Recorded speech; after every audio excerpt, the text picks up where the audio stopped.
Report आज तक प्रकाशित नहीं की गई है। टेम्पर लूज मत करिए भाई।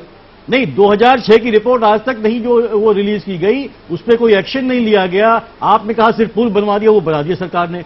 बाकी चीजें जो उस पर पॉइंट आउट की गई वो क्या चीजें थी, उन पर क्यों नहीं इंप्लीमेंटेशन किया गया? अगर उस पर ध्यान दिया जाता, जहां इतने बड़ा, और आज की बात नहीं है, इस तरह का जो वहां पे मंदिर में जो होता है मेला, वो हर साल लगता है और लाखों लोग जहां आते हैं वहां जो, देखिए मैं आपको एक चीज बताऊं, जो धार्मिक गुरु होते हैं उनके आश्रम में भी जब इस तरह के आयोजन होते हैं तो उनके वॉलंटियर्स होते हैं, उनके वॉलंटियर्स लगातार भीड़ को जो है संचालित करते रहते हैं। तो फिर आपकी सरकार ने इस तरह की व्यवस्था क्यों नहीं करी?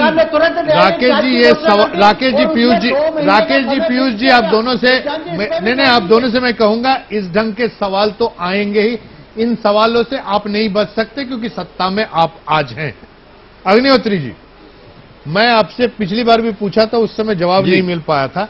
बहुत सीधा सवाल है, जिस ढंग से आरडी शर्मा बताइए चुनाव आयोग के कोड ऑफ कंडक्ट के वायलेशन की बात कर रहे हैं, या राकेश शर्मा जिस ढंग से इस पूरे चीज को देख रहे हैं, आपको नहीं लगता कि अगर चुनाव नहीं होता तो यह मसला इतना खड़ा नहीं होता? नहीं, मेरा ऐसा विचार है कि प्रशासनिक ढांचे को, प्रशासन मशीनरी को अपना काम करते रहना चाहिए। उसमें कोई इस बात का सहारा नहीं लेना चाहिए कि आचार संहिता लगी इसलिए हम कोई काम नहीं कर सकते।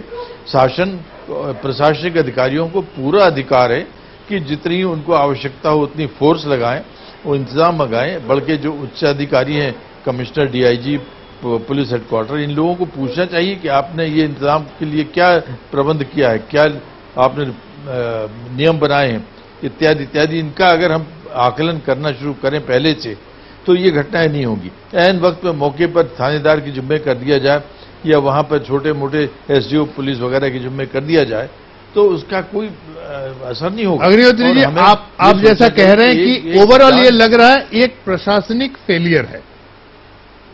ओवरऑल अगर हम देखें ये एक प्रशासनिक फेलियर है। वहां के लोकल जो एडमिनिस्ट्रेशन के लोग थे उनकी प्लानिंग की कमी, उनकी दूरदर्शिता की कमी, बात सामने यही आ रही है। हमारा सवाल है कि जब प्रशासनिक फेलियर है, उसको लेके इतनी बड़ी राजनीति, बड़े बड़े नेताओं का दिल्ली से लेके भोपाल, दतिया से लेके लखनऊ, सब जगह इतना बयान देने का, बयानबाजी करने का क्या जरूरत है? क्या हमें लगता है कि साहब ये सिर्फ चुनाव है इसलिए ऐसा लाभ नहीं है, लेकिन फिर भी उनको रोका तो नहीं जा सकता। मैं इसीलिए इसी वजह से तो ये प्रोग्राम आज किया जा रहा। मैं आरडी शर्मा से पूछना चाहूंगा। आरडी शर्मा जी, काफी देर से आपसे मैं पूछा नहीं, एक घटना होती है 2006 में, एक घटना होती है 2013। 2006 की घटना आप भुला देते हैं जी। 7 साल तक उस घटना के बारे में कोई चर्चा नहीं, कोई बातचीत नहीं, असेंबली में एक सवाल नहीं। 2013 में एक घटना होती है, आप कहते हैं कि आप जेल जाने के तैयार हैं। अगर मैं एक आम आदमी की तरह सोचूं तो मुझे लगेगा ये तो आपका चुनावी स्टंट है। क्या चुनाव नहीं होता? नहीं, क्या चुनाव नहीं होता तो आप कहते हैं ये बात? ये किसी की जिंदगी बचाने के लिए आचार संहिता का आप, अरे साहब वहां बची नहीं है कुछ, जिनको मरना था वो मर चुके हैं। आप किसको बचाने जाएंगे आप? और आप एक इंस्टीट्यूशन जो है, एक जो चुनाव आयोग है, जो निर्वाचन आयोग जो है, वहां पर परिवार के लोग हैं, आचार संहिता, परिवार को लोगों को बचाने। पीयूष, मैं उनसे एक बार पूछना चाहूंगा। देने के लिए तो हम जा ही सकते हैं। नहीं तो यही कहना तब भी होता आपका जब चुनाव नहीं होता। नहीं, ये तो हमारी जो आप पार्टीगत बात नहीं करें, हम तो व्यक्तिगत बात करते हैं और पार्टीगत भी करते हैं। जहां भी कोई तकलीफ होती है, जहां कोई परेशानी होती है तो सभी लोग पहुंचते हैं उसके। अब शर्मा जी, ये तो ये तो बड़ी दोमुही बात हो गई ना। जब आपके बड़े बड़े लीडर बेतु का बयान देते हैं, आप कहते हैं उनका व्यक्तिगत मसला है, एआईसीसी से स्टैंप लगा के प्रेस नोट तो नहीं आया।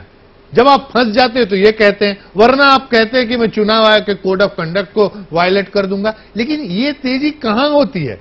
क्या सरकार बनने के बाद, आपकी अगर सरकार बन जाती है तब आप ये तेजी दिखाएंगे? एडमिनिस्ट्रेशन और स्टेट एडमिनिस्ट्रेशन का जो फेल्योर है वो उसके बारे में तो टिप्पणी की जाएगी। नहीं, उसके बारे में निश्चित तौर से टिप्पणी करिए, लेकिन आपको कह 2006 से